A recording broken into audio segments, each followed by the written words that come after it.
Merhaba, ben Canay Atalay. Canay'la Canlandıran İnovasyon programına hoş geldiniz. Nedir bu canlandıran inovasyon ya da diğer adıyla rejeneratif inovasyon? Bildiğimiz geleneksel inovasyon modellerinde yer alan, özellikle pazarın dinamikleri için ürünler, servisler, süreçler, teknolojiler geliştirdiğimiz ve ekonomik fırsatları değerlendiren inovasyon modellerini kapsamakla birlikte canlandıran inovasyonun ana odağı özellikle yapıldığı bölgelerde başta insanlar ve diğer canlıların sağlığını ve iyiliğini arttırmak üzere genel olarak tüm dünyanın sağlığına, iyiliğine nesiller boyu hizmet etmek olan bir inovasyon modeli.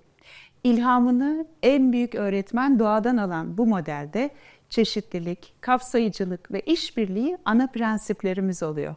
Ve bunun örneklerini ülkemizde ve dünyada artık giderek çoğalan şekillerde görüyoruz. Buradaki davetimiz hem zamansız hem de çok vakti gelmiş olan davetimiz insanlar olarak özgürce gücümüzü elimize alıp hem kendimize, birbirimize ve güzel dünyamıza daha iyi bakmamız. Canlandıran inovasyon deyince tabii ki insanın aklına ilk önce gençlik geliyor. Hepimizin içindeki o enerji insanlar olarak aslında farklı nesiller bir araya geldiğimizde yaşadığımız o coşkuyu biz de bugün konuklarımızla sizlere yaşatmak istedik. İki birbirinden değerli güzel konuğum var. Elif Öykü Lalmutlu ve Mertcan Kaleli. Elif'le ve Mert'le buluşmam Zamansız'ı kuran Müge Canan ve Ali Murat Han sayesinde oldu. Zamansız, nesiller arası bir uyum platformu ve şimdi gelin Öykü'den ve Mertcan'dan neler yaptıklarını dinleyelim. Hoş geldiniz. Hoş bulduk. Hoş bulduk, merhaba. Harika. Biz hep diyoruz ki işte inovasyonda gençleri düşünmeliyiz. İnovasyonda gelecek nesilleri düşünmeliyiz. Ama çok nadirdir ki susmayı bilip gençlere sahneyi veririz. O yüzden önce tekrar hoş geldiniz diyorum ve sizlerin kim olduğunuzu belki de biraz meseleleriniz üzerinden ve inovasyonda bu meselelerinizi nasıl ele almayı bize öneriyorsunuz. Biz derken hepimize insanlığa olarak davet ediyorum. Bunları sizden kısaca dinlemek isterim. Öykü? Tabii ki. Elif Öykü Lalmutlu ben. 20 yaşındayım. Daha yeni girdim 20 yaşıma. İstanbul Üniversitesi'nde siyaset bilimi okuyorum şu anda. Bir yandan da Zamansız'da yürütülen projelerin bir parçası olarak yer alıyorum. Onun dışında insanların hikayeleriyle ilgileniyorum. Etrafımızdaki hikayelerle ilgileniyorum. Bu hikayeleri daha iyi anlamak, anlatmak ve bu şekilde anlaşmamızı sağlamakla ilgileniyorum ve kendime bunları mesele ediniyorum aslında. Bunun için de olduğunca okuyorum, olduğunca geziyorum, olduğunca fotoğraf çekiyorum. Bir yandan da memur bir ailenin çocuğuyum. O yüzden biz böyle 2 senede, 3 senede bir taşındık. Bu da böyle 2 senede, 3 senede bir yeni bir coğrafya, yeni insanlar, yeni hikayeler oldu benim için. Bir yandan liseyi, üniversiteyi yatılı okudum, yurtta kaldım. Dört bir yandan bir sürü hikaye ve insan oldu benim için. O yüzden çevremde de hep bu hikayeleri gördüm. Bugün de aslında geldiğim noktada bu hikayeleri anladıkça problemleri çözmek adına daha rahat adım atabildiğimizi ve sürdürülebilir dediğimiz çözümler için de ancak bu şekilde ilerleme kaydettiğimizi gördüm. Şimdi de bunu daha iyi yapmak için kendi gelişim ve etrafıma yönelik gelişimlere devam ediyorum. Ah, ne harika. Seninle ilk tanıştığımızda telefonda sohbet ederken aslında herkesin bir hikayesi var, her yerin bir hikayesi var. Onları o şekilde ele almak demiştin. Canlandıran inovasyon modellerinde de aslında onu anlama haliyle o bağ kurma konusuna çok önem veriyoruz. O yüzden teşekkür ederim. Bugün geldiğin için seni de birazdan heyecanla detaylarıyla dinleyeceğiz. Mertcan, sen de hoş geldin. Hoş buldum. Merhabalar öncelikle. Mertcan Kaleli ben de. 19 yaşındayım. Şu an bir yandan hem okuyorum hem de çalışıyorum aslında. Medipol Üniversitesi'nde Halkla İlişkiler ve Reklamcılık öğrencisiyim. Bunun dışında Buraevent adındaki bir etkinlik organizasyon firmasında da etkinlik yöneticisi olarak çalışıyorum. Bunun dışında 1,5 yıldır da aslında Zamansız'la birlikteyiz. Zamansız gerçekten ilginç bir platform. Çünkü işte bazı şeylerin kurulması gerekir. Bir şey varsa bunu kuran birileri ve bir yerde bir zamanla kurulması gerekir ama Zamansız sanki hep varmış gibi girdi hayatıma belli bir noktada. Pandemiden sonra kendimi bulma yolculuğumda aslında yaptığım şeyler eyleme geçtiğim şeyler sonucunda bazı insanlar karşıma çıktı. Karşıma çıkan insanlar sürekli benim hayat yolculuğuma bir katkı sağladılar. aslında zamansız da o çıkan insanlar gibi hem hayatıma hem benliğime hem ruhuma farklı anlamlarda büyük katkılar sağladı. Şu anda aslında buraya o vesileyle gelmiş oluyoruz. Böyle yine zamansız kurulduğundan beri liselere gidiyoruz. Oralarda işte pazarlama ve girişimcilik konuşmaları yapıyoruz. Orada zamansızdaki derdimizi anlatmaya çalışıyoruz. Şimdi burada da aslında benzer konuları siz de konuşuyorsunuz. Yani siz inovasyon diyorsunuz. Biz kadim öğretiler ve zamanın ruhuna uygun öğretilerden bahsediyoruz. İşte isimleri farklı olsa da hepimizin aradığı şey aslında aynı. Günün sonunda gençlerle alakalı bir şeyler yapılmaya çalışıyor ama bunu gençlerle yapanlar sizin de bahsettiğiniz gibi çok az. Ve işte hem dünyada hem de artık ülkemizde bunu gençlerle yapmaya çalışan insanların sayısı yavaş yavaş artıyor. Çünkü günün sonunda bizce kuşak ve zaman yok tabii ki. Çünkü hani bütün kuşakların baktığında ve araştırmalarımızca da niyet ve istekleri aslında temelde aynı. Hepimiz benzer şeyler istiyoruz ama sadece bunları isteyiş biçimlerimiz farklı. Böyle bunlar arasında bir köprü olacak birilerine, bir şeylere ve iletişim süreçlerine ihtiyacımız var. Bu inovasyon anlamında da burada bir inovasyon yaratmaya çalışıyoruz aslında. Yani şu an herkes Z kuşağına ulaşmaya çalışıyor. Z kuşağını istiyor. Çünkü gelecekte şu anki kuşakların yerine Z kuşağı gelecek ve bu çok yakın bir zamanda gerçekleşecek ama Z kuşağının sevdiği şeyler, sevmediği şeyler, yapmak istediği ve yapmak istemediği şeyler şu an belli değil ve bütün araştırmalar da bunun üzerine ilerleniyor. Ama günün sonunda bunların artık biraz da Z kuşağıyla ve bizlerle de görüşülmesi gerektiğini düşünüyoruz ve bunun da bu yüzden çok güzel bir problem olduğunu düşünüyorum. Harika. Hadi başlayalım o zaman. Başlayalım. Şimdi biz tabii çok güzel bir yere değindin. İnovasyon deyince yenilik diyoruz.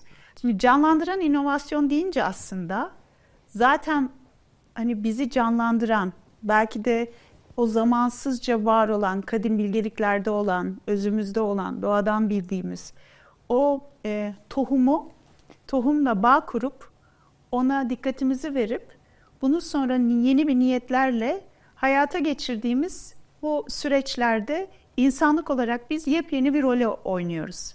Çünkü şimdiye kadar alıştığımız şey inovasyonu dışarıda yapalım, sonuçlar görelim. Gelecek diye bir şey var. O böyle sanki kapı perdeyi araladığında hepimizin baktığı bir şey. Bir bugün var, bir de geride bıraktığımız geçmiş var. Halbuki hepsi iç içe, hepsi bu anda. Ve sizler de bunu zaten çalışmalarını yapıyorsunuz. Yaşadığınızı da hissediyorum. Şimdi hemen aksiyona geçmek istiyorum şu anda. Gençler için denilen diye yaptığımız ya da duyduğunuz inovasyon modellerinde, yaklaşımlarında sizce neyi farklı yapsak, neye farklı yaklaşsak, yani mesela dedin ki gençlerle birlikte yapmak, çok daha canlandıran yaklaşımlarımız olur. Ve burada davetim de özellikle şu, yani böyle daha somut örneklerle, örneğin yani gençler adına konuşmayı bırakın. Hakikaten yani gençler konuşsun kendi adlarına, değil mi? Gençlerin gelecekte olduğunu düşünmeyi bırakalım. Gençler burada. Benim 2 tane de kızım. Buradasınız yani. Hani bitmemiş bir ürün gibi onların ilerlemesini bekleyip sonra saygı göstermek gerçekten çok yanlış yaklaşımlar. Aramızdaki hiyerarşiyi arttırdığımız yerde hepimize kötülük yapıyoruz aslında. O yüzden merak ediyorum. Hem meseleleriniz, kendi uzmanlık alanlarınızdan bakabilirsiniz. Ama sizce inovasyonda iyilik yaptığımızı zannettiğimiz gençlere ama yanlış yaptığımız şeyler nelerdir? Ve bunların yerine sizce neler gelebilir? Bence ya bu arada şey de yapmak istemem, işte tüm gençler adına konuşup işte tüm gençler böyle düşünüyor gibi bir çıkış yapmak istemem. Hocam başlayalım. Gençler sadece bir topluluk, herkesin sürü gibi olduğu bir şey değildir. Asla hepsi değil. biriciktir. Evet, hepsi yani bir o kadar kendine özgü. Yani yetişkinler de nasıl bir o kadar kendine özgü ve kendi dünyasındaysa gençlik tarafında da öyle gerçekleşiyor aslında ve genel gençlik kavramı adına yapılan şeyler ona uyduğu kadar ona uymaya da biliyor. Ben de burada tamamen kendi deneyimlerinden yola çıkacağım. Ama sanırım şöyle bir avantajım var. Ben işte ne kadar 20 yaşında olsam da hep aynı ortama girdiğim insanlar biraz daha büyük oluyor. Bunun bir sebebi de iş hayatına biraz erken girmiş olduğumdan. İşte staja başlıyoruz. Hep çok şükür yani iyi yöneticilerle birlikte çalıştım bu arada. Hiç kötü deneyimim olmadı. Ama işte siz gençler için öne attıkları şeyler oluyor. İşte ofise Atari alınmış deniyor, işte gençler sever ya onun için aldık vesaire deniyor.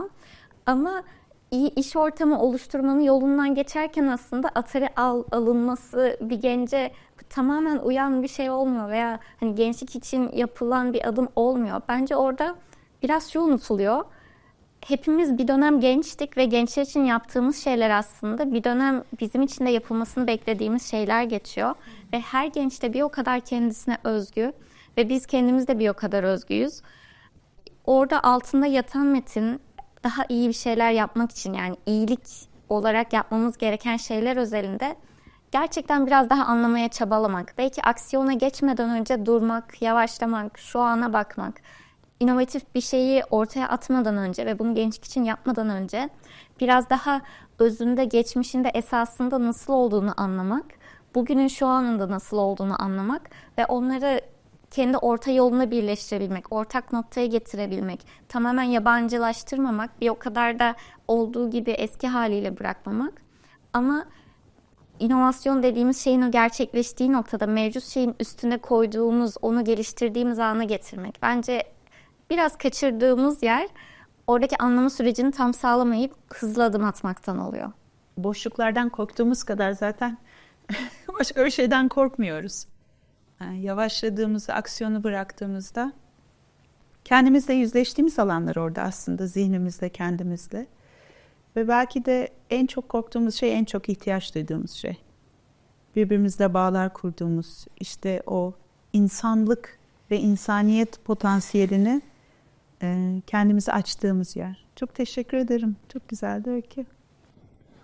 Öykünün her söylediğine katılmakla birlikte şunları eklemek istiyorum. Şimdi birileri çıkıp işte Z kuşağı şöyledir, Z kuşağı böyledir diye kesin yargılar ve çok fazla giriliyor. Ama biz buradaki Z kuşağı olarak bile kuşağımızın tamamı hakkında bir şeyler konuşmak istemiyoruz. Çünkü işte bu kuşak diye bahsettiğimiz şeylerin ortak belli istekleri var tabii ki.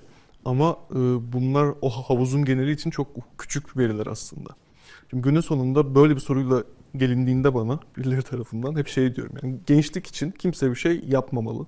Çünkü yani gençlik odaklı ve Z kuşağı odaklı olunduğunda işte bu bizim zamansızda da anlatmak istediğimiz o kuşaklar arasılığı kaçırıyorsunuz ve o kaçırdığımız noktada aslında bu bahsettiğimiz bütün boşluklar oluyor.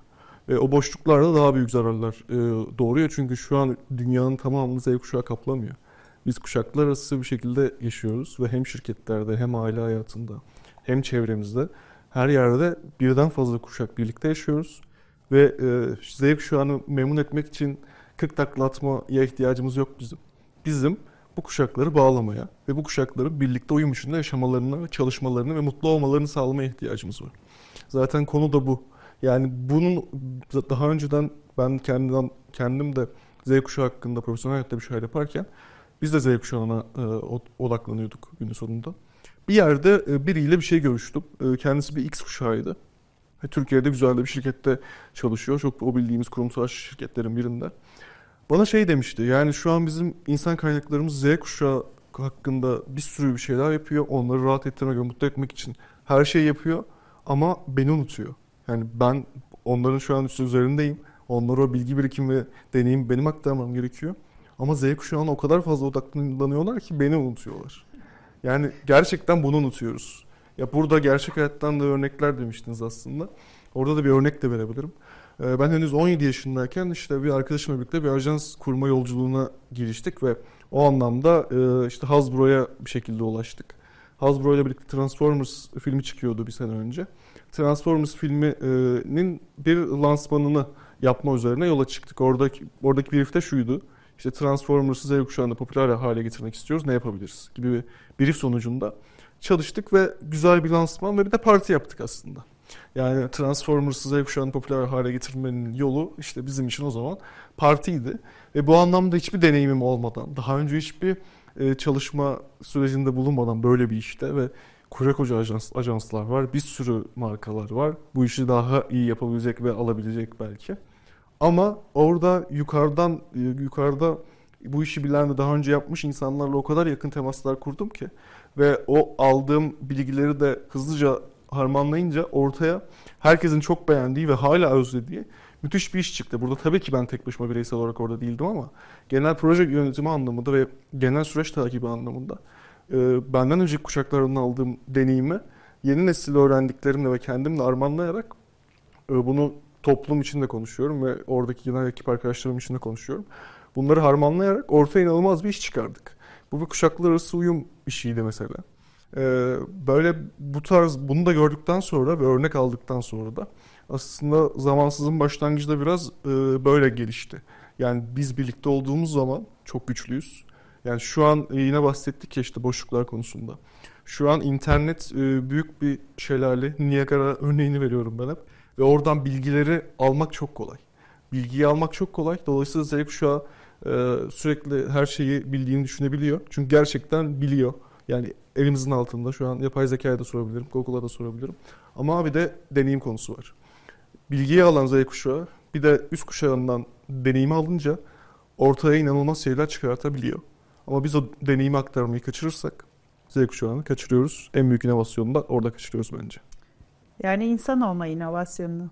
Kesinlikle. Deneyimsiz bilgi makineleri zihinsel, teknolojik makinelere dönüşmeden deneyimi, biraz önce süper güçlerimiz diye konuşuyoruz bazen. Vücudumuzda, nefesimizde, gönlümüzde hissettiklerimizi ve hatta da aslında sonuçları atlamadan, biraz önce dediğin gibi cevapları bulmadan o soru işaretiyle biraz kalabilme hali. Bazen yakar o. Bilmek ister zihin. Hemen dünyalar yıkılır zannedersin. Ama biraz durduğun zaman orada başka bir alan açılır ve o alanın bilgeliği de farklıdır. Onu birbirimize vermek için ben şeye de çok katılıyorum, bu farklı nesiller bir arada olma haline. Mesela şimdi daha ileri yaştaki gruplarla birlikte olduğunda onların sabrı, şefkati, yani genel olarak söylüyorum, alanda böyle bir rahatlık, bir huzur getirir. Çocukların enerjisi, o oyun hali, bir yaratıcılık, bir dinamizm getirir. Ve bu böyle sanki hani bir uzaydan bir film değil. Bu bizim normal yaşama halimizdi. Çekirdek aileleri ve o gökdelenlerdeki küçük apartmanlara girmeden önce. Doğa öyle. Sadece aynı cinsin nesilleri değil, tüm cinsler bir arada. Ve hepsinin bir rolü var.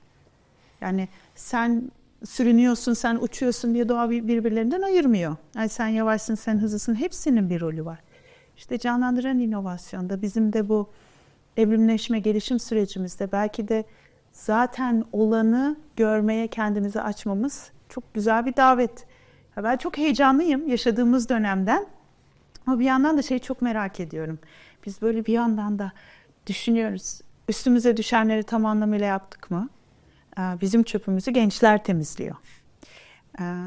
Bizim sorunlarımızı gençlere bırakıyoruz. Ben merak ediyorum, pırıl pırıl gençler olarak şu anda bulunduğunuz, doğduğunuz dünyanın, böyle baktınız diyelim ki bugün geldiniz,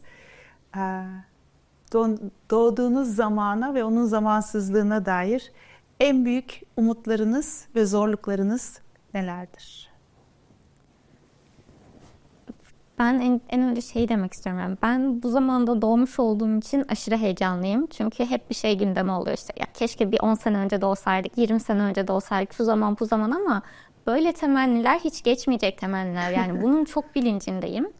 Bir de az önce eklediğiniz şey vardı. İşte bizim bıraktığımız çöpü gençler temizliyor. Ben işin hiç o noktasında da değilim. Çünkü yani belki işte günümüzü bu hale getiren yaş dönemi yaparken de bunun bu kadar bilincinde değildi. Ve biz zaten şu an hani içimde rahat gençler olarak temizlemeyeceğiz. Çünkü kolektif bilinç belki bir noktada unutuluyor zannetsek de tekrar canlanmaya başlıyor. İşte inovasyon yöntemleriyle tekrar hatırlanmaya başlıyor. Ve benim en çok umut duyduğum kısım gelecekle alakalı. Bu tekrar canlanma sürecinin içinde bir parçası olarak gelişiminin içinde olduğunu görüş halim. Yani şu an biz bugün burada oturmuş bunları konuşuyorsak kim bilir 30 sene sonra işte ben sizin yaşlarınızdayken genç olanlar oturup neleri konuşacak, neleri çözmüş olacak. Hani şu an olduğumuz nokta belki bugüne kadar bir şeyler tam olması gerektiği gibi gitmiyor diye düşünsek de bundan sonra daha iyisi olacağı için benim adıma büyük bir umut. Ama en büyük kaygım da ne kadar böyle yapay zekanın içinde olan işte onunla bir sürü işini halleden biri olsam da bunun nereye gideceğini çözemediğim nokta. Çünkü benim bir de işte küçük erkek kardeşim var. Konuşuyoruz. Hani ben şey diyorum ya, ablacığım kitap okusana ya falan diyorum. 10 yaş var aramızda galiba yaklaşık. Bana şey diyor, niye okuyayım ki, hani özetini bana yapay zeka zaten söylüyor diyor. Ve ben kendi adıma buna verecek bir yanıt oluşturamıyorum. Yanıt oluşturamayınca beni tedirgin ediyor. Bir yerde işte bu gelişen teknolojinin her konuda bize çok yardımcı olacağının bilincindeyim. Ama kolektif bir biçimde bunu nerede sınırlayacağız, sınırlayabilecek miyiz, sınırlandırmalı mıyız sorularının yanıtını bilmediğim için de sahip olduğum endişeler, kaygılar var.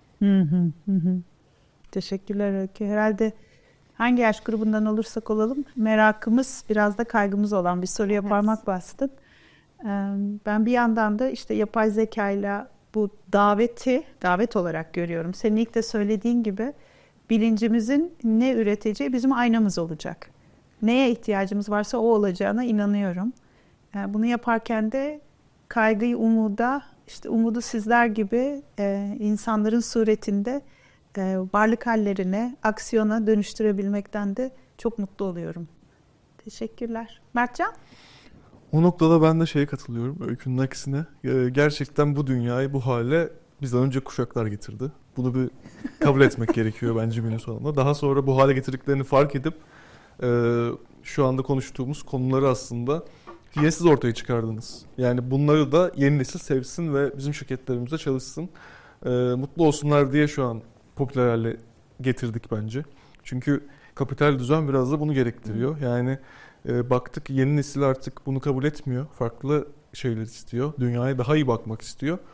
O zaman biraz zor ve direkt aktıra şu an konuştuğumuz konuları konuşabiliyoruz diye düşünüyorum. Böyle okuyorum, böyle yorumluyorum şu an kendi tarafımda bu konuyu. Ama günün sonunda Öykü'ye de katıldığım noktada tabii ki bir kolektif bilinç var ve sizden aktarılan, önceki kuşaklardan aktarılan o bilinç tarafından da bu yeni kuşak artık bunların farkına varabiliyor. Çünkü bizden önce siz varmıştınız zaten. Böyle iki taraflı bir nokta var bence orada. İstediğimiz tarafa herkes kendi tarafına çekebilir diye düşünüyorum. Yeni dönemde artık dünyaya ne olacağı konusunda düşünmek çok yoruyor bence insanları. Çünkü o kadar fazla uyaranımız var ki ve o kadar fazla olumsuzluklar önümüze çıkıyor ki bu sosyal medya ve medyanın bunun üzerinden bir düzen kurmasından mütevellit. Günün sonunda olabildiğince bu uyaranlara karşı kendimi kapatmayı ve kendi hayatıma işte bu öğrendiğim ve bildiğim, sevdiğim şeyleri de uygulamaya çalışarak, dünyaya da bir şeyler bırakmaya çalışarak ilerlemeye çalışıyorum kendi adıma.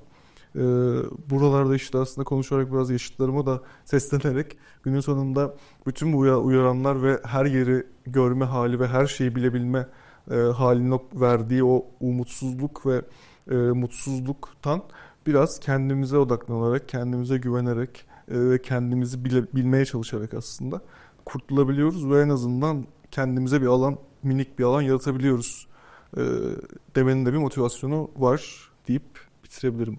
Harika. Aslında özgürlük dikkatimizi nereye verdiğimiz, enerjimizi nasıl yatırım yaptığımıza dair bence çok önemli kararlardan bahsettin, uyguladın. Teşekkür ederim. Şimdi sizden önce gelen konuğumun bir sorusu var. Böyle bir oyun oynuyoruz biz. Meraklı bir programımız. Güzel sorular sormanın bizi canlandırdığına inanıyoruz. Size bir sorum var. Sizden de bir soru alacağım bir sonraki konuğa sormak üzere. Soruyu soran Rupin Desai, bir pazarlama uzmanı kendisi.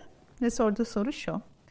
İklim hareketi Taylor Swift'le aynı izleyici kitlesine ve tutkusuna nasıl sahip olabilir? Kısaca bunun cevabını alabilir miyim sizden? Ben bu arada Taylor Swift'i çok seven biriyim. O yüzden daha komik bir soru benim için. Biraz da teorik kısmından bakıyorum. Yani sosyal bilimci olarak gibi ele almak istediğimde bence başlamamız gereken nokta Taylor Swift niye bu kadar popüler oluyor? Aslında çok temel bir şey var. İfade etmek istediklerini en basit haliyle 7 yaşındaki çocuğun anlayabildiği gibi işte 47 yaşındaki başka birinin anlamasını da sağlayabiliyor. Çünkü bunu o seviyeye indirebiliyor.